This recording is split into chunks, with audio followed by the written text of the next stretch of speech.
샬롬. 한 주간도 평안하셨습니까? 4월의 첫 번째 주일입니다. 특별히 오늘은 부활주일입니다. 의미 있고 뜻깊은 부활주일 되시기를 간절히 소망합니다. 오늘은 계속해서 사도행전 강해 5장을 함께 진행하도록 하겠습니다.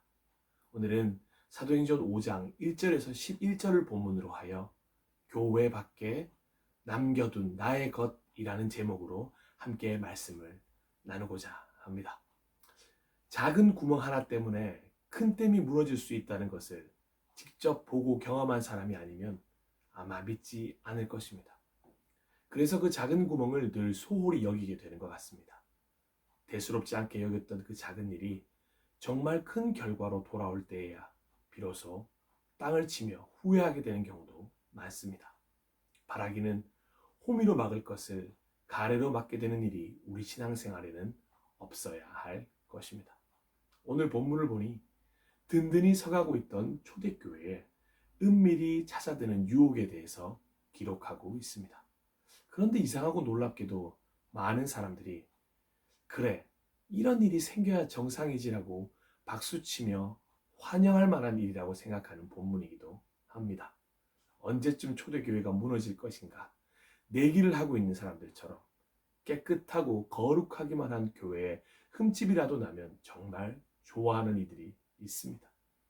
오늘 사건을 보면서 초대교회 성도들 역시 나와 같은 마음이라는 안도의 한숨을 내쉬는 분들도 있을 것입니다. 그런 이들의 내면에 언제나 자리 잡고 있는 생각이 있습니다. 교회가 그러면 그렇지. 교회라고 뭐 별 다를 거 있겠어? 혹시라도 요즘 우리의 마음은 아닐까요? 아나니아와 삽비라, 사실 이 부부를 향해 손가락질할 수 있는 그리스도인들은 거의 없을 것이라고 생각합니다. 왜냐하면 그들은 오늘 우리의 현재이기 때문입니다. 전심을 드리고 싶은 진심을 가졌던 초심을 우리는 자주 잃어버리기 때문입니다. 조금만 마음을 풀어놓으면 비집고 들어와 우리를 괴롭히는 세상이 여전히 그립기 때문입니다. 초대교회 공동체 안에서도 가진 자들의 나눔을 보면서 어느새 마음의 부담이 찾아온 사람들이 있었던 것 같습니다. 그런데 여기서 중요한 사실 하나를 짚고 넘어가야 합니다. 교회 공동체 중 사도들을 포함한 그 누구도 가진 자들에게 나눔을 강요한 적이 없다는 것입니다. 하나님의 마음을 가진 자들의 자발적이고 실질적인 나눔에 대한 기록을 보면서 가진 자라면 모두 다 집과 땅을 팔아야 했던 것이 아니냐고 오해하지 않으셨으면 좋겠습니다. 자발적인 마음 없이 드리는 헌금은 이미 헌금이 아닙니다. 하나님께 드릴 마음도 없이 어쩔 수 없이 따라 드리는 헌금은 그저 여전히 돈에 불과합니다. 하나님도 교회도 그런 돈을 받을 생각이 없습니다. 그런데 그런 상황에서 느끼는 부담을 거룩한 부담이라고 왜곡해서는 안 됩니다. 거룩한 부담 역시 그저 맞습니다. 부담일 뿐입니다.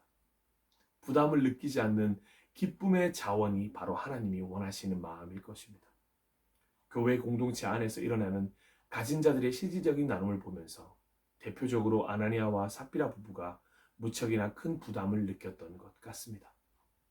하지만 자신들의 재산을 굳이 내어놓지 않아도 이미 가난한 사람이 없던 교회 공동체였다는 것을 잊고 있었습니다. 그런데 그들은 무엇 때문에 자신들의 재산을 내어놓으려고 했던 것일까요? 그 누구도 강요하지 않은 일을, 그것도 다 내어놓을 마음조차 없으면서도 왜 행하려고 했을까요? 혹시 바나바, 곧 위로의 아들이라는 뜻의 별명을 받은 요셉에게 자극을 받은 것일까요? 아나니아와 삽비라 부부 역시 위로의 부부라는 별명을 부여받고 싶었을 것일까요? 그것도 아니라면 아나니아와 삽비라에게는 자신들의 체면, 그 부류에 속하고 싶은 자리의식, 그런 것들이 있었던 것은 아닐까요? 부부가 생각하고 이미 재어놓은 염치와 부부가 나름의 기준을 가지고 선정해둔 공동체 내에서의 위치가 있었던 것은 아닐까요? 결국 스스로의 계급이자 공동체 안에서의 체면만 의식한 행동이지 않았을까 생각이 귀결됩니다. 남겨진 재산보다는 드려지는 재산에 인색함이 드러난 어찌 보면 인간의 당연한 심리의 반영일 수도 있을 것입니다. 깊은 묵상 후에 여러 가지 그 마음들을 충분히 상상해 볼 수 있었는데요. 그 중에 몇 가지 추려보려고 합니다. 첫 번째는 아나니아와 삽비라 부부의 마음속에 가장 먼저 경쟁 심리가 생겨났다는 것입니다. 저 사람이 저렇게 하니 나도 이렇게 해야지. 저 사람이 저런 소리를 들었으니 나도 그런 소리를 들어야지. 저 사람이 받은 칭찬 나도 받고 싶고, 저 사람이 받은 대접 나도 받아야지 생각하게 된 것입니다. 그런데 이런 마음이 하나님을 향할 때는 아주 긍정적인 방향입니다. 하나님께 칭찬받기 위한 행동들이라면 하나님이 알아주실 것이기 때문입니다. 그런데 이 경쟁 심리의 방향이 사람들을 향해 있다면 이건 아주 큰 문제를 야기할 수 있습니다. 교회 안에 경쟁이라는 세상 논리가 들어오면 반드시 생겨나는 것이 계급입니다. 그리고 승자와 패자가 생겨납니다. 사자와 어린 양이 함께 뛰어노는 것이 아니라 어린 양이 사자 앞에서 늘 벌벌 떨어야 하는 일이 일어납니다. 가인과 아벨이 떠오르지 않으십니까? 가인은 자꾸만 경쟁하며 아벨보다 더 나은 제사를 드리고 싶어 했습니다. 하지만 아벨은 그저 하나님께 좋은 곳으로 돌려드리고 싶어 했습니다. 가인은 예배를 자신의 경쟁에 이용하였습니다. 그리고 그 경쟁에서 지자 동생 아벨을 죽이는 데까지, 그렇게까지 행하게 되었던 것 아니겠습니까? 아브라함은 조카 롯과의 경쟁이 발생하자 먼저 양보했습니다. 생각해보니 우물 경쟁에서 늘 양보했던 이삭이었습니다. 반대로 경쟁에서 밀려나 외삼촌에게 도망쳤던 야곱의 이야기도 성경은 기록하고 있습니다. 일일이 다 기록할 수 없을 만큼 이 외에도 성경은 경쟁 심리가 가져온 수많은 결과에 대해서 우리에게 충분히 이야기해주고 있습니다. 그리고 그 결과는 우리에게 아주 큰 가르침을 주고 있습니다. 두 번째로 아나니아와 삽비라는 불투명한 미래를 위한 보험이 필요했던 것으로 보입니다. 만약을 위한 자금을 마련해 놓은 것입니다. 생각해보면 이건 결코 나쁜 행동이 아닙니다. 그럴 수 있습니다. 혹시라도 어떻게 될지 모르는 불투명한 미래를 위해 값에 얼마를 떼어놓는 마음이야 뭐라고 할 수 있겠습니까? 그런데 이해 간다고 하지만 생각해 보아야 할 일이 하나 있습니다. 세상 속에서라면 이해가 가지만 교회 공동체, 즉 하나님의 나라를 바라보며 하나님과 함께하는 삶의 불투명이라는 것이 과연 존재하는 것일까요? 어느샌가 자신도 모르는 사이에 하나님과 함께하고는 있지만 그래도 혹시 어찌 될지 모른다는 막연한 불안감을 가지고 있는 것은 아닐까요? 우리는 늘 찬양으로도 고백하고 이런 고백을 자주 드립니다. 주님 한 분만으로 맞습니다. 만족합니다. 하지만 사실 그렇게 말하고 있지만 만족하지 못하고 있는 것은 아닐까요? 하나님과 함께하는 삶이라고 하더라도 성령님이 내 삶을 인도해 주시더라도 결국은 다다를 곳 아버지 나라에 이르는 순례의 걸음이라고 할지라도 그렇다고 말은 하고 있지만 마음 한켠에 또 다른 자꾸 뜻모를 불안함이 찾아오는 것은 아닐까요? 그러니 자연스럽게 그래도 내가 뭔가 준비해야 하는 것은 아닐까 생각하게 되는 것입니다. 확실히 믿지 못하고 있기 때문에 보험을 들어놓으려는 마음이 생겨나는 것입니다. 마치 예수님과 동행하고 있지만 여전히 먹을 것을 걱정하고 폭풍우를 두려워하며 사람들의 눈과 사람들의 평가를 두려워하던 제자들의 모습과도 동일한 것입니다. 마태복음 14장 27절에는 이렇게 기록되어 있습니다. 예수께서 즉시 이르시되 안심하라 나니 두려워하지 말라. 혹시 이 음성에도 좀처럼 안심이 되지 않으십니까? 계속해서 두려우십니까? 어떻게 될지 모르는 내일을 하나님께 맡기지 못하고 전전긍긍하고 계십니까? 그러면 자꾸 하나님 외에도 다른 것들을 예비하는 그런 마음이 생겨나는 것입니다. 대비하고 싶어집니다. 예비하고 싶어집니다. 여러분은 어떻게 생각하십니까? 하나님 한 분만으로 충분히 만족하고 계십니까? 아니면 다른 보험을 들고 계십니까? 오늘 본문에서 베드로가 아나니아에게 던지고 있는 질문이 오늘 우리에게도 동일한 질문일 것입니다. 그때 베드로가 이렇게 말하였다. 아나니아는 들으시오. 어찌하여 그대의 마음이 사탄에게 홀려서 그대가 성령을 속이고 땅값의 얼마를 몰래 떼어 놓았소. 또한 세 번째로 아나니아와 삽비라 부부는 하지 말아야 할 거짓말을 하게 됩니다. 이것이 결정적으로 그들이 안타깝게도 죽음을 맞이하게 된 가장 큰 이유였으리라 생각됩니다. 베드로는 계속해서 아나니아에게 이야기합니다.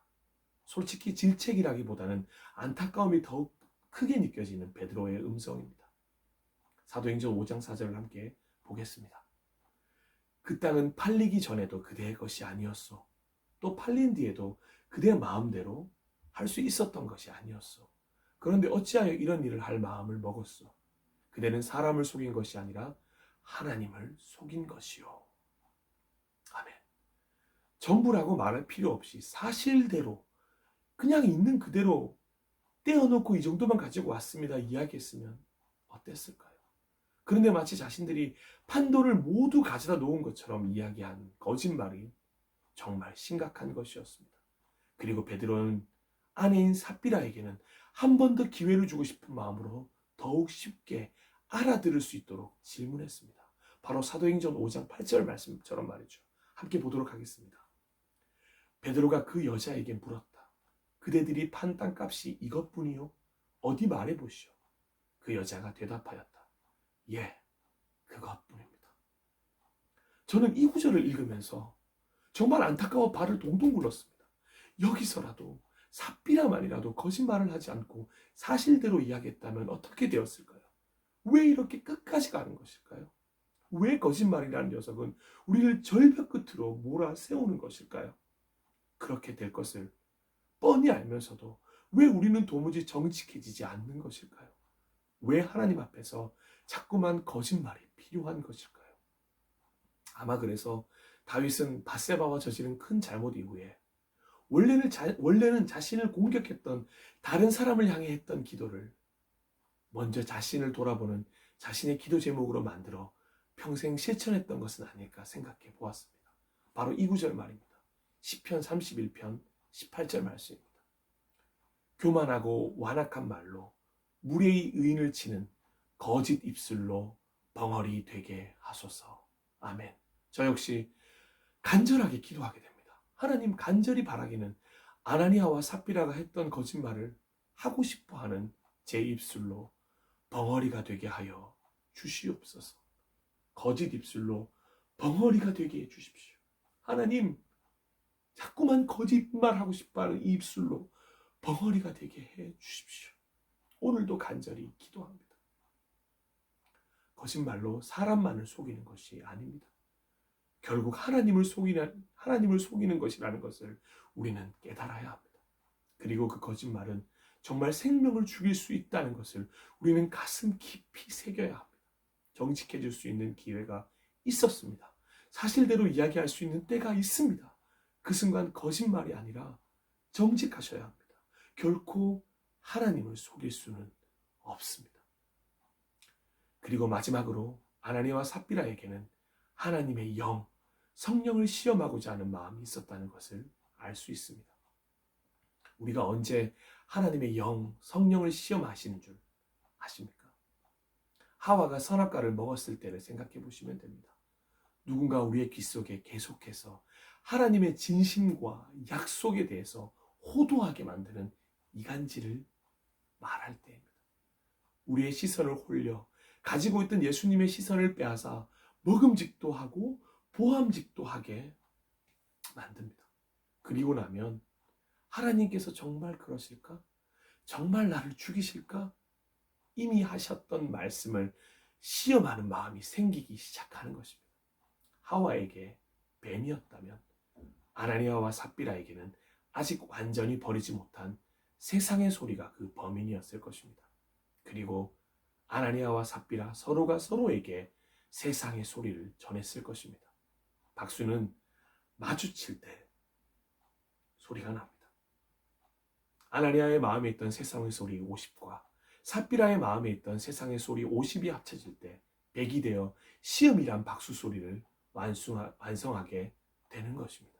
그런 사실을 베드로는 정확히 보고 있었습니다. 사도행전 5장 9절을 다시 보면 이렇게 기록되어 있습니다. 베드로가 그 여자에게 말하였다. 왜 그대들 내외는 서로 공모해서 주님의 영을 시험하려고 하였소. 서로 공모했습니다. 공동 번역에 따르면 서로 짜고 주의 성령을 떠본 것입니다. 이것이 거짓말을 했던 아나니아와 삽비라가 용서받지 못했던 이유였을 것입니다. 이 부분은 저자였던 누가가 이미 복음서에서도 기록한 바가 있습니다. 누가복음 12장 10절에는 누구든지 인자를 거슬러서 말하는 사람은 용서를 받을 것이지만 성령을 거슬러서 모독하는 말을 한 사람은 용서를 받지 못할 것이다 라고 기록되어 있습니다. 이 작아 보이는, 눈으로 볼 때는 너무나도 작아 보이는 그 구멍을 빨리 해결하지 못하면 교회 공동체라는 댐이 무너지는 것은 금방이라는 사실을 알았던 베드로는 그래서 한편으로는 이해가 가지 않을 정도의 강력한 처벌을 내리게 된 것이라고 생각됩니다. 성령을 시험하는 것이 이토록 위험한 것입니다. 사실 그래도 끝까지 아나니아와 삽비라에게 손가락질을 할 수는 없을 것 같습니다. 온 교회와 이 사건을 들은 사람들의 마음 역시 저와 동일했을 것입니다. 온 교회와 이 사건을 듣는 사람들은 모두 크게 두려워하였다. 여기에서 나오는 두려움은 하나님을 경외하는 마음이 아니었습니다. 진짜 무서워했다는 것입니다. 왜 무서워했을까요? 예, 맞습니다. 아나니아와 삽비라의 모습이 우리 안에도 있기 때문에 우리 역시 그 마음에서 자유롭지 않기 때문일 것입니다. 그들 안에도, 제 안에도, 우리 안에도 체면이 중요하고 자리가 자꾸 의식되고 나름대로 생각해 놓은 위치가 있고 사람의 눈을 의식한 경쟁 심리가 남아있으며 불투명한 미래를 위해 보험을 들고 싶은 마음이 있고 거짓말은 입에서 떠날 줄을 모르고 세상의 시선으로 하나님의 영을 시험하려고 하는 행동이 있기 때문일 것입니다. 그래서 이 자리를 빌어 아나니아와 삽비라 부부에게 고마움과 미안한 마음을 동시에 전합니다. 당신들 덕분에 확실하게 조심할 수 있게 되었다고 감사의 마음을 전합니다. 그리고 공동체를 세워나가기 위해 오늘 본문은 아주 튼튼한 기초가 되었다고 감사의 마음을 전하고 싶습니다. 당신들이 없었다면 그 누군가가, 아니 솔직히 제가 첫 아나니아와 삽비라가 되었을지도 모르기 때문입니다. 그리고 저 역시도 당신들과 같은 마음을 가지고 있는데 당신들만 죽게 되어 미안합니다. 당신들의 죽음이 헛되지 않도록 저는, 우리 그리스도인들은 교회 공동체에서 다르게 행동하도록 하겠습니다. 그 사죄의 마음으로 다른 의미로서 저 역시 죽겠습니다.